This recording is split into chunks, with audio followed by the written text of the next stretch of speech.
Hey everyone, watch this video and be entered to win a cash prize in our weekly raffle. Click below for details. He used to say, this is talking about Elisha ben Abuya. He used to say, the ones who are born are to die, right? All of us are born, we're all going to die. To quote a friend of mine, nobody gets out of this world alive.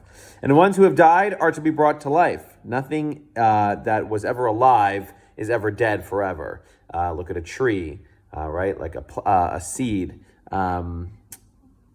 Anything in nature can't actually die. It can always come back. It always has that ability to come back to life. I'm sure there are more examples I'm not thinking of. And so too with humans, we are brought back. In Judaism, one of the core beliefs is that we will come back to life. What's called Tchiyat HaMesim, the resurrection of the dead, in the times of the Messiah. And the ones brought to life are to be judged, right? So we're going to be judged.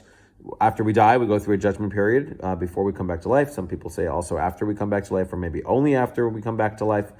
Why? So that we may know, make known, and have the knowledge, right? So that we know, and also let other people know that He is the God, He is the designer, He is the creator, He is the discerner, right? He discerns. He is the judge, He is the witness, He is the complainant. That's a good word. And that He will summon to judgment. Blessed be He before whom there is no iniquity, nor forgetting, nor respect of persons, nor taking of bribes, for all is His, all is God's. And know that all is according to the reckoning, meaning that future judgment we're going to go through. And don't let your impulse assure you that the grave is a place of refuge for you. Don't be like, well, when I die, like it's all done. Like, no, it's just beginning. I mean, it's already started now, but the grave is not the end of it in Jewish belief. Because there is a system in place. I'm adding those words. Because for against your will you were formed, against your will you were born, against your will you will live, against your will you will die, and against your will you will give an account and reckoning before the King of Kings, the Holy One, blessed be He.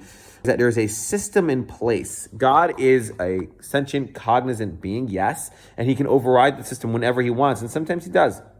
But at the end of the day, there is a system here. There is no free will. Against your free will, you're born. You're here. If you're listening to this, you're most probably alive.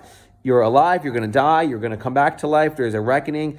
Any action you do happens and occurs, and therefore will affect you. Just because you have a million mitzvot and only one sin, let's say, doesn't mean that that sin doesn't exist. So that's what it means here about the respect piece.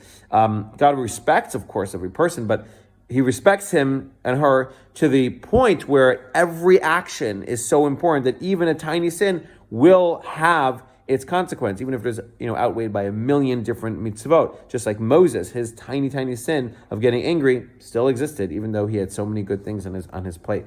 The idea here is that, again, there's this beautiful system in place, and our job is to align with truth as much as we can and not twist the reality out of shape, because when we do that, the system gets corrupted, and it takes a lot of work to get it back to where it used to where it was. Thanks for watching. Reminder to share your 1 to 2 sentence takeaway from this video to be entered to win a cash prize in our weekly raffle. Click below for details.